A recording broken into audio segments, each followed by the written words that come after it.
오늘은 깡패로 시작해 국회의원까지 올라간 김두한의 인생 이야기입니다. 채널에 이미 김두한 영상이 있지만 저번에 한번 말했던 것과 같이 채널의 초기 영상이었던 만큼 영상과 대본의 퀄리티가 지금 보면 엄청 별로여서 리메이크를 하기로 했습니다. 물론 퀄리티를 높여서 말이죠. 채널 초기 영상들은 퀄리티가 많이 낮기 때문에 간간히 리메이크할 예정입니다. 서론이 길었네요. 그럼 김두한 인생 이야기 바로 시작해보겠습니다. 먼저 하나를 말씀드리고 넘어가자면 국회의원으로 활동하기 전 김두한의 인생은 정확한 정보가 없습니다. 그러니까 김두한의 유년 시절 이야기는 회고록과 일제시대의 신문 혹은 측근들의 인터뷰와 기록들을 엮은 내용이죠.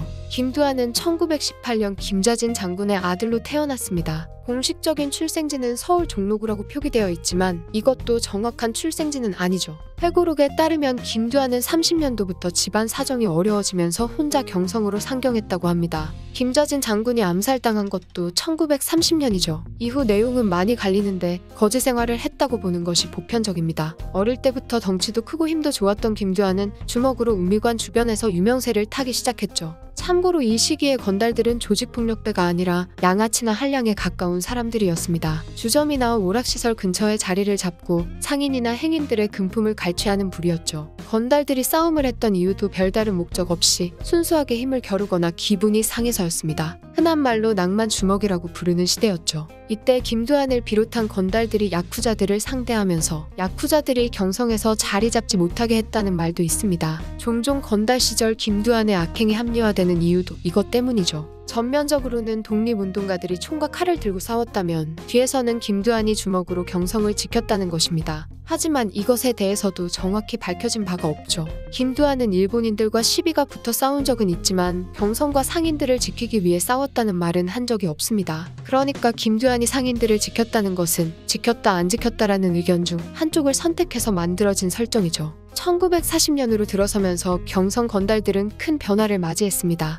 제2차 세계대전이 시작되면서 경성의 분위기가 험악해진 것이죠. 대부분의 건달들은 건장한 청년이라는 이유로 징집되거나 폭행죄를 저질러 체포되었습니다. 낭만주먹 시대는 막을 내렸고 살아남은 건달들은 청년단이라는 이름으로 활동을 시작했죠. 이때 김두한은 반도의용정신대라는 조직으로 들어가면서 징집을 피했고 동시에 건달 생활도 계속 이어갈 수 있게 되었습니다. 여담으로 김두한에게 친일 논란이 있는 이유가 이 반도의용정신대 때문이죠. 의용정신대 자체가 조선총독부 아래서 만들어진 단체였기 때문입니다. 운영자금 역시도 조선총독부에서 지원했고요. 의용정신대가 공식적으로 참여한 활동은 철도공사뿐이었지만 논란은 여전히 식지 않고 있죠. 군대를 피하기 위해 어쩔 수 없이 가입했다는 의견도 있고요. 아무튼 의용정신대에서 활동하던 김두한은 1944년 중매를 통해 이재희와 결혼을 했고 바로 다음 해에 일자리를 잃었습니다. 1945년 8월 15일 광복과 함께 말이죠. 김두한은 평생 해본 일이라고는 건달 생활밖에 없었기 때문에 청년 단체 이곳저곳을 전전하며 살아갔습니다. 해방 직후에는 조선 건국준비위원회에 가입해 활동했지만 얼마 안가 미군 정기가 시작되면서 미군의 압박을 받아 해체되었죠.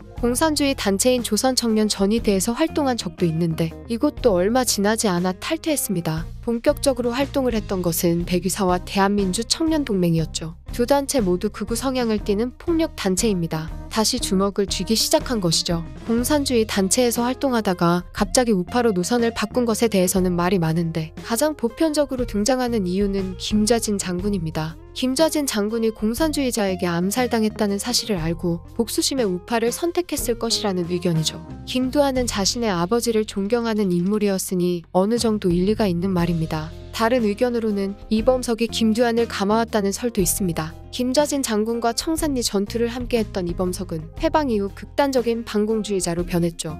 여러 가지 설이 있긴 하지만 제 생각에는 김두한이 인맥과 판도에 따라서 선택했다고 보는 것이 맞다고 생각되네요. 어쨌든 우파로 돌아선 김두한은 계속해서 활동을 이어갔습니다. 대한민주 청년동맹에서는 우익 홍보와 좌익 단체를 향한 방해를 했고 백의사에서는 좌익 인사들을 암살하거나 협박하는 등의 일을 했죠. 사실 백의사가 정확히 어떤 일들을 벌였는지는 알 수 없습니다. 그나마 김두한이 활동을 마치 무용담 말하듯 떠벌리고 다닌 덕분에 세상에 알려진 것이죠. 덕분에 비밀에 쌓여있던 백의사가 어떤 일들을 하고 다녔는지도 알려졌고요. 김두한이 우익 활동을 이어가던 1947년 조선 공산당의 정치깡패 정진용이 살해되는 사건이 벌어지게 됩니다. 사건의 전말은 정진용에게 화가 난 김두한이 정진용과 부하들을 데려다가 폭행해서 죽인 것이죠. 결국 김두한은 미군에게 체포되어 재판장에 올랐고 최고형까지 선고받게 됩니다. 격동하는 한국 근현대사에서 스치듯 사라질 위기에 처한 것이죠. 여기서 끝났다면 드라마도 영화도 이 영상도 만들어지지 않았을 겁니다. 김두한은 운이 좋았죠. 김두한이 수감 생활을 이어가던 1948년 8월 15일 제1공화국의 수립과 함께 미군이 물러나게 된 것입니다. 사법부 역시 미군이 아닌 한국의 손으로 넘어왔죠. 미군정에서 대한민국 정부로 바뀌며 김두한도 석방됩니다. 출소한 김두한은 이미 우익 청년단체 사이에서는 상당한 입지를 가진 인물이 되어 있었죠. 출소 직후 김두한은 이승만의 권유로 대한청년단에 가입하게 됩니다. 대한청년단은 이승만이 우후죽순 생겨나는 청년 단체들을 하나로 통합한 단체였죠. 무수하게 많은 청년 단체를 하나로 합치면서 단체끼리의 비리와 내분을 막았고 동시에 덩치가 너무 커진 이범석의 조선민족 청년단 견제까지 노렸습니다. 김두한은 대한청년단에서 건설국장과 감찰부국장을 맡게 되었죠. 정치깡패로 폭력을 저지르고 다닌 것이 자랑스러운 일은 아니지만 정계로 뛰어든 건달이 이렇게까지 성장하는 경우는 정말 드물었습니다. 전 세계로 봐도 말이죠. 굳이 따져본다면 이정재 정도가 있겠는데 이정재보다는 김두한이 급이 더 높다고 할 수 있습니다. 이정재는 뒤에서 오더를 받는 입장이었고 김두한은 메인에서 활동했으니 말이죠. 대한청년단에서도 충분한 입지를 다진 김두한은 슬슬 정계 진출을 도모했습니다. 그러던 1950년 한국전쟁이 발발하면서 정치활동은 중단하게 되었죠. 김두한의 주장으로는 전쟁 당시 인민군과 수차례 전투를 치르면서 부산으로 내려갔다고 합니다. 그 외에도 학도병들을 도와 전투를 치른 적도 있다고는 하는데 어디까지 김두한 본인의 주장이라서 완전히 신뢰하기는 힘들죠. 한국전쟁이 끝나고 1954년이 되었을 때 김두한은 본격적으로 정치를 시작했습니다. 제3대 국회의원 선거에 무소속으로 출마했죠. 그리고 놀랍게도 당선까지 성공합니다. 가방끈이 짧다 못해 아예 무학 수준인 30대 정치깡패가 제대로 된 당도 없이 국회의원이 된 것이죠. 그런데 선거활동을 하면서 이승만 정부를 비난했고 자신의 부하를 처리하려다 걸리면서 구속되어 버립니다. 그러니까 선거법 위반에 살해미수까지 걸려버린 것이죠. 이제 막 본격적인 정치활동을 시작했는데 이대로 무너질 수는 없었습니다. 근데 딱히 할 수 있는 게 없었죠. 이때 이승만이 구원의 손길을 내밀었습니다. 자유당에 입당하는 것을 조건으로 석방시켜주겠다는 것이었죠. 김두한에게는 선택지가 없었습니다. 이승만의 제안에 바로 오케이를 했죠. 이승만이 김두한을 데려온 것을 보면 자신의 수하로 쓰겠다거나 뭔가 큰 이유가 있을 것 같은데 아니었습니다. 김두한이 가져올 홍보 효과에 대한 기대감이었지 김두한을 데리고 무언가를 하려는 것은 아니었죠.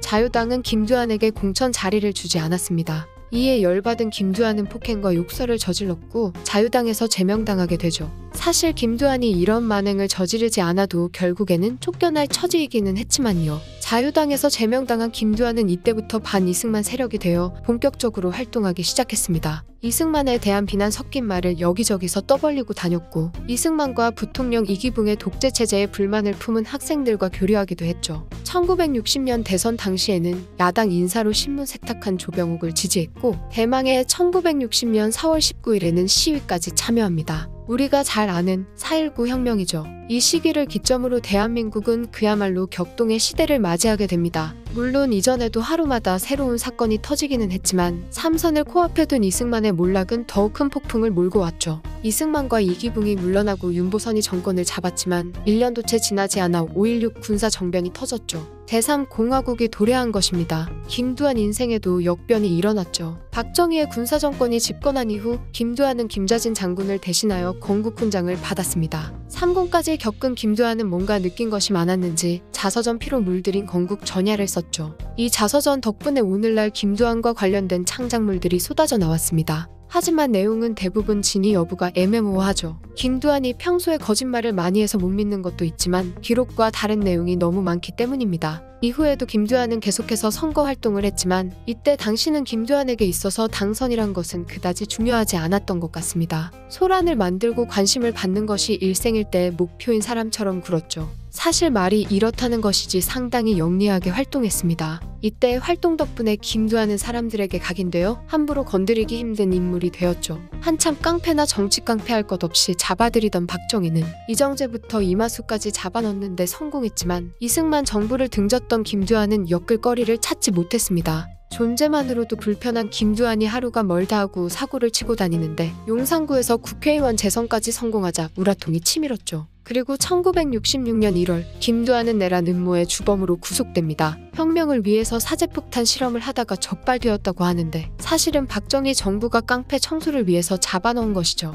김두한은 이때 수감돼서 몇 날 며칠을 신문으로 밤을 지새웠습니다. 무혐의를 받아 19일 만에 출소했지만 김두한의 몸은 이미 심하게 망가져버렸죠. 박정희에게 혼쭐이 난 김두한은 몸도 안 좋아지고 겁도 먹은 상태라 몇 달 동안 조용히 지냅니다. 같은 해 9월 한국 비료 주식회사에 사카린 밀수 사건이 터지기 전까지는 말이죠. 대한민국을 떠들썩하게 만든 사카린 밀수 사건으로 국회 대정부 질문이 열렸고 국회의원인 김두한 역시 대정부 질문에 참석했습니다. 이때 김두한은 이런 사건이 벌어진 것에 대해 정부와 국회의원들의 책임이라는 것을 강조하며 호통을 쳤죠. 여기까지는 오히려 평소 김두한과 비교해 양반이었습니다. 하지만 이대로 끝날 김두한이 아니었죠. 미리 준비한 오물을 꺼내고는 국회의원들에게 뿌렸습니다. 국회는 순식간에 아수라장으로 변했고 김두한은 의원직을 박탈당하며 수감까지 되죠. 박정희 정부가 개고생을 해가면서 조용히 묻어가려 했던 사카린 밀수 사건은 김두한의 국회 오물투척 사건으로 순식간에 전 국민의 이슈가 되어버렸습니다. 물론 사카린 밀수 사건보다 국회에서 똥을 뿌렸다는 것에 집중되기는 했지만요. 김두한에 대한 여론도 좋아졌죠. 수감 생활 1년 만에 병이 악화되어 출소한 김두한은 좋아진 자신의 여론을 믿고 다시 한번 선거에 나섰습니다. 하지만 이번에는 낙선하게 되었죠.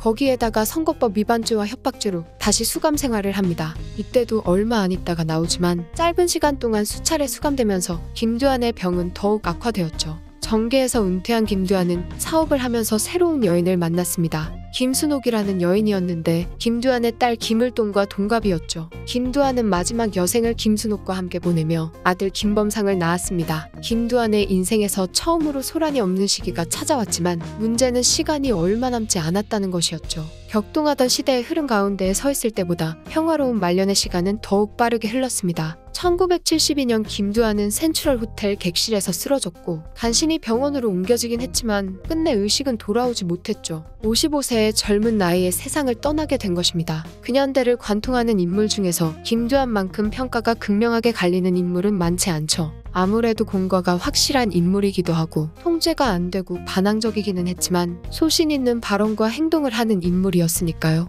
머나먼 역사 속의 인물들이라면 미화나 첨삭이 가능하지만 근현대의 인물들은 기록과 사진, 심지어는 영상도 남아있기 때문에 사건이나 인물에 대해서 자세히 알 수 있어 미화가 어렵죠. 미화가 어렵기 때문에 우리에게 잘 알려진 근현대 인물들은 거물급들이 많습니다. 근현대사가 재미있는 이유이기도 하죠. 반면에 김두한은 특이한 성격을, 정확히는 대중에게 특이한 이미지를 가지고 있는 인물입니다. 근현대를 관통하는 인물인 것은 맞지만 기라성 같은 거물급 인사는 아니었고 그렇다고 해서 소리소문 없이 묻힌 것도 아닌 어중간한 위치에 있는 인물입니다. 그러면서도 메인으로 영화와 드라마도 제작되었지만 동시에 평가도 극명하게 갈리는 인물이죠. 김두한은 존경받는 독립운동가의 아들로 태어나 불우한 성장기를 겪으며 건달 생활로 청년기를 보냈고 이후에는 정치인으로 인생을 마무리했습니다. 자신의 힘으로 아득바득 올라온 인물이죠. 보통 낮은 곳에서 입지를 다진 인물들은 권력에 편승하려는 움직임을 보이는 경우가 많습니다. 김두한 역시 초반에는 그런 움직임을 보였죠.